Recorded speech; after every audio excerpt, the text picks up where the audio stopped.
Hello, जय हिंद। तो हम लोग का जो पॉलिटी का सीरीज है उसको मैं आज कंटिन्यू रख रहा हूँ और पिछले मैंने 3 वीडियो को अपलोड कर दिया हूँ, आप जा कर के देख लीजिएगा। तीनों वीडियो बेसिक कॉन्सेप्ट के लिए था और आज ये लेक्चर नंबर जो है वो 4 है, ठीक है? तो आज मैं इसको स्टार्ट कर रहा हूँ और ये आपका एक मेरे मेरे खुद के शॉर्ट नोट से मैंने जो पढ़ा है, उससे मैंने जो शॉर्ट नोट्स बनाया है, उससे मैं आपको पढ़ा रहा हूँ।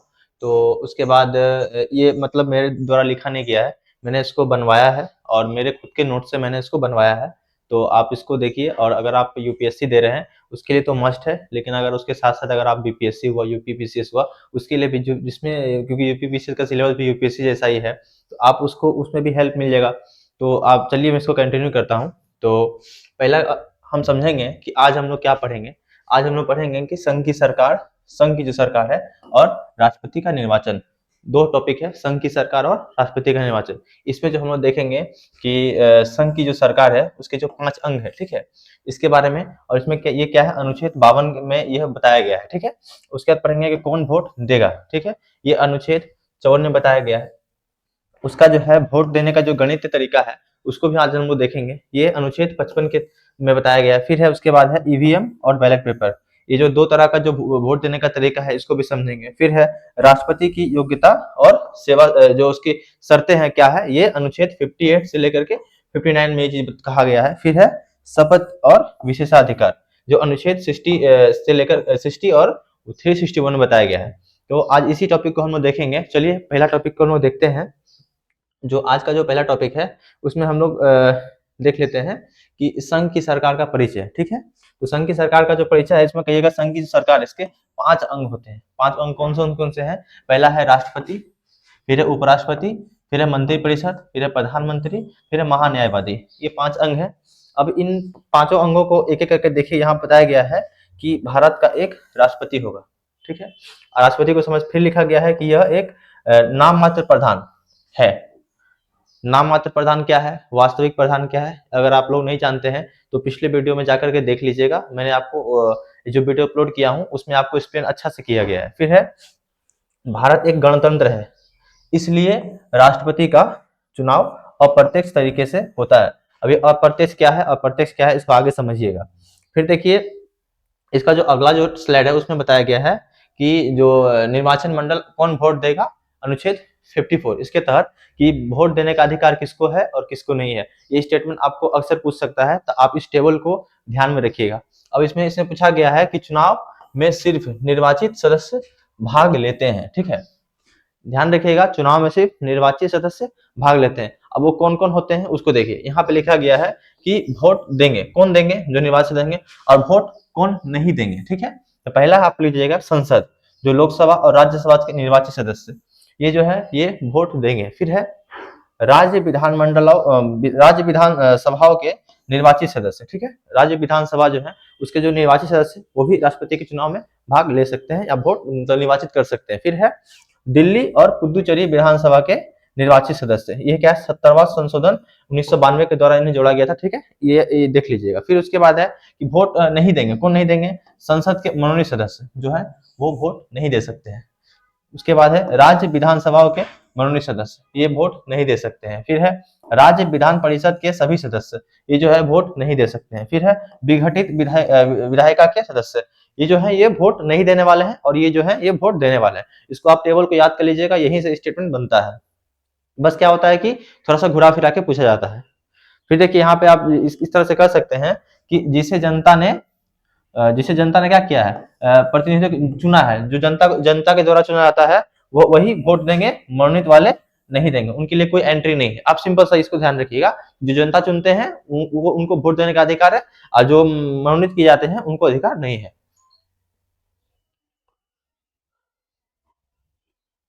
अब देखिए, अब यहाँ जो वोट देने का जो गणितीय तरीका था वो क्या था, ये जो है अनुच्छेद 55 में बताया गया है। अब किस प्रकार का तरीका है, यहाँ पे बताया गया है कि एक विधायक, ठीक है? अब इसमें क्या है कि राज्य की कुल जनसंख्या, देखिए अगर आपका इसमें कॉन्सेप्ट कंप्लीट नहीं है तो आपको थोड़ा समझने में प्रॉब्लम होगा, क्योंकि मैं इसको समझाऊंगा तो कम से कम थोड़ा समय लग जाएगा। इसीलिए अगर थोड़ा मोड़ा अगर इसको आप देख लीजिएगा बाहर से तो और अच्छा रहेगा, मेरा लॉन्ग वीडियो बन जाएगा। इसीलिए मैं इसको यहाँ शॉर्ट में समझा रहा हूँ। इसमें आप सिंपल देखिए, एक विधायक एमएलए का जो वोट है वो राज्य की कुल जनसंख्या बटे में विधानसभा के कुल निर्वाचित सदस्य गुने 1000 इस तरह से काउंट हो जाता है। फिर यहाँ बताया गया है कि एक सांसद एमपी के वोट जो है राज्य की विधानसभा के सदस्य के कुल मत बटे में कुल निर्वाचित संसद, ठीक है। उसके बाद जनसंख्या का मतलब क्या है, यहाँ पे देखिए किस प्रकार से होता है। यहाँ लिखा है आधार, जो बेस आधार है कितना 1971 की जनगणना के अनुसार ये मतलब हुआ। उसमें लिखा गया है कि 44वें संशोधन 2001 के अनुसार यह 2026 तक। अब देखिए ये जो प्रक्रिया है ये 2026 के बाद फिर चेंज हो जाएगा, ठीक है, वही यहाँ पर बताया गया है। ये जो जनगणना 2001 से लेकर के यहाँ पे 2026 तक किया गया। अब इसको 2026 के बाद क्या होगा, ये जो प्रक्रिया है इसको देखिए बदलाव होता है या नहीं होता है, यही प्रक्रिया कंटिन्यू रखा जाता है।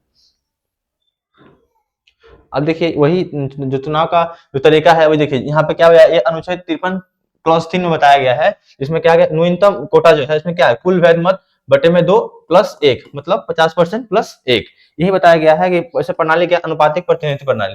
राष्ट्रपति चुनाव अनुपातिक प्रतिनिधित्व प्रणाली तरीका क्या है, एकल संक्रमण मत। यहाँ ध्यान देगा मतदान गुप्त होता है, ठीक है, यह मतदान गुप्त की तरफ गुप्त किया जाता है। यहाँ पे लीजिएगा अगर 10,000 वोट पड़े हैं तो जीतने के लिए 5,000 वोट नहीं बोले क्या चाहिए, 5,001 वोट चाहिए, ठीक है। 50% प्लस 1, सिर्फ ये मेन चीज यही कॉन्सेप्ट है। यहाँ जीतने के लिए कितना, जैसे 10,000 वोट पड़े हैं उसमें 5,000 प्लस 1 रहेगा तो वो बन जाएंगे। अब देखिए अब इसको टेबल यहाँ जो बताया गया है कि मतदान किस प्रकार से होता है। देखिए जो मतदान का तरीका है क्या लिखा है, ईवीएम में सिर्फ एक बटन दबाया जाता है। अब देखिए यहाँ समस्या क्या होता है कि ईवीएम का प्रयोग क्यों नहीं होता है, जब राष्ट्रपति का चुनाव में ईवीएम का प्रयोग क्यों नहीं होता है। इसकी समस्या क्या है कि ईवीएम में सिर्फ एक जो बटन होते हैं दबाया जाता है, ठीक है, इसलिए नहीं होता है। लेकिन राष्ट्रपति के चुनाव में मतदाता हर उम्मीदवारों को 1, 2, 3 की रैंकिंग में देते हैं। अब इसको समझने के लिए देखिए यहाँ बताया गया है कि जैसे राष्ट्रपति का जब चुनाव होता है तो बैलेट पेपर की तरफ होता है, उसमें 1, 2, 3, 4 मान लीजिए कि चार सदस्य हैं, यहाँ पर नामांकित हुए, इन 4 सदस्य में चुनना है। जो वहां पे जाएंगे सांसद वो क्या करेंगे, उनको लगा कि मुझे ये पहला नंबर है, मतलब उनको अच्छा लगा तो क्या करेंगे, इनको दे देंगे, ठीक है। ऐसा नहीं है कि बाकी को छोड़ देंगे, बाकी को उनको क्रम में सजाना पड़ेगा कि उसके बाद उनको ये अच्छा लगा, उसके बाद उनको ये अच्छा लगा, उनके बाद तो उस प्रकार से देंगे। ये नहीं कि एक दे देंगे छोड़ देंगे, इसमें एक अच्छा लगा उनको देंगे पहला नंबर पर, फिर दूसरा, फिर तीसरा, ये प्रक्रिया चलती है, ठीक है। इसलिए क्या अगर किसी को 50% प्लस 1 वोट नहीं मिला तो क्या होता है, दूसरा चरण की गिनती जो है वो क्या होती है। इसलिए बैलेट पेपर जरूरी है, ठीक है। ईवीएम में ऐसा करना मुमकिन नहीं है, इसीलिए बैलेट पेपर का उपयोग किया जाता है।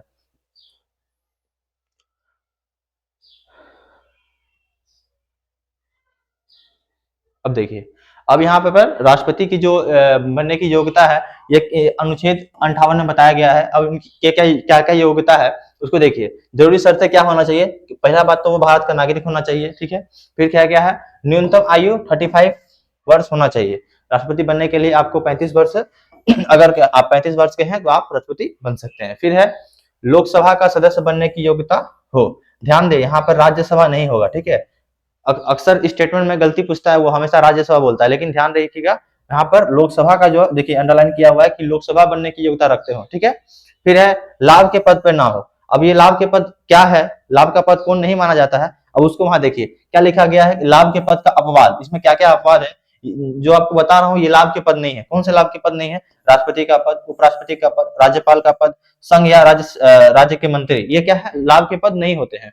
वही बताया गया है कि मंत्री या राज्यपाल को वही यहाँ बताया गया है कि मंत्री या राज्यपाल को अपनी नौकरी छोड़ने की जरूरत नहीं है चुनाव लड़ने के लिए। क्योंकि क्यों नहीं छोड़ने की जरूरत है, क्योंकि वो लाभ के पद नहीं है।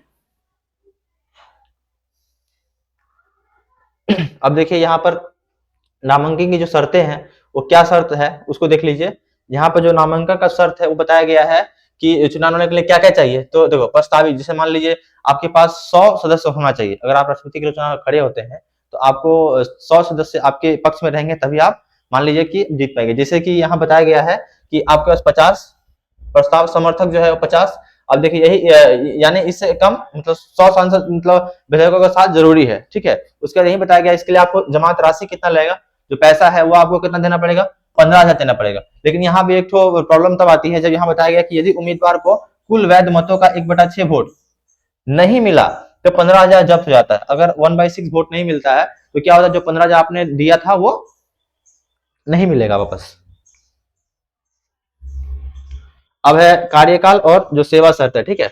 अब राष्ट्रपति का जो कार्यकाल है, राष्ट्रपति का कार्यकाल और जो इसके शपथ और शर्तें जो है, देखिए शपथ जो है ये अनुच्छेद 60 में बताया गया है, ठीक है। और कौन दिलाता है, अगर दिलाने का बात पूछेगा तो आपको बोल दीजिएगा सुप्रीम कोर्ट के मुख्य न्यायाधीश जब वो नहीं होते हैं तो वरिष्ठतम जो न्यायाधीश होते हैं वो दिलवाते हैं। फिर आप बताइएगा इसमें संकल्प क्या लेते हैं राष्ट्रपति जब जब शपथ लेते हैं तो क्या कहते हैं, उसमें बोल दीजिएगा कि संविधान विधि का संरक्षण और जनता की सेवा, मतलब जो संविधान का जो नियम कानून है उसके संरक्षण करेंगे और क्या करेंगे, और जो जनता की है सेवा करेंगे, सिर्फ यही सिंपल सा बोल दीजिएगा। फिर यह सेवा शर्तें क्या है, ये सेवा शर्तें का जो अनुच्छेद 59 में बताया गया है। अब इसमें क्या बताया गया है कि संसद विधानमंडल का सदस्य नहीं होना चाहिए, उनके सेवा शर्तें यही है। फिर है बताया गया कार्यकाल के दौरान वेतन भत्ते घटाए नहीं जा सकते हैं, ठीक है, राष्ट्रपति के। फिर है बिना किराए के शासन निवास, उनको रहने के लिए एक घर दिया जाएगा जिसके लिए कोई किराया नहीं लगेगा।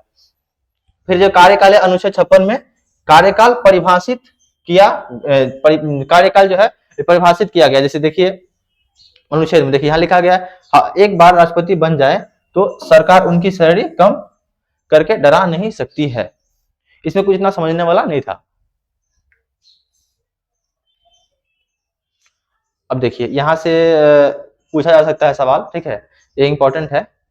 यहाँ भी दिया गया राष्ट्रपति के विशेषाधिकार, इनको क्या क्या विशेषाधिकार मिले हुए हैं, तो जो कानूनी सुरक्षा में है इसे विशेषाधिकार मिले हुए हैं कि अपने कर्तव्यों के लिए किसी न्यायालय के प्रति उत्तरदायी नहीं, मतलब उनको न्यायालय में चुनौती नहीं दी जा सकती। फिर यही दिया गया कि दांडिक कार्रवाई, इनको दांडिक कार्रवाई भी नहीं किया जा सकता है जब तक वो पद पे रहते हैं। फिर लिखा गया है वही बताया गया। फिर लिखा है सिविल कार्रवाई, हाँ, लेकिन क्या होता है कि कभी कभी जो सिविल कार्रवाई है वो की जा सकती है, लेकिन उसके लिए क्या करना पड़ता है कि 2 महीने का लिखित नोटिस देना जरूरी होता है, ठीक है।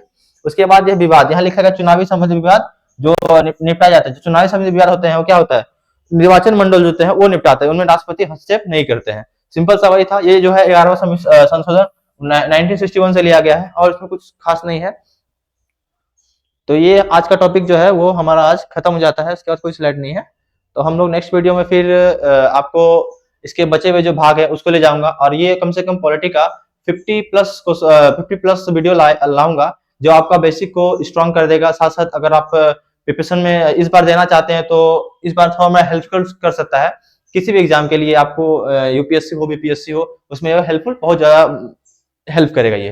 तो चलिए मैं नेक्स्ट वीडियो में आपको ले जाऊंगा लेक्चर 5 को, और उसका टॉपिक जो रहेगा मैं आपको बता दूंगा। धन्यवाद।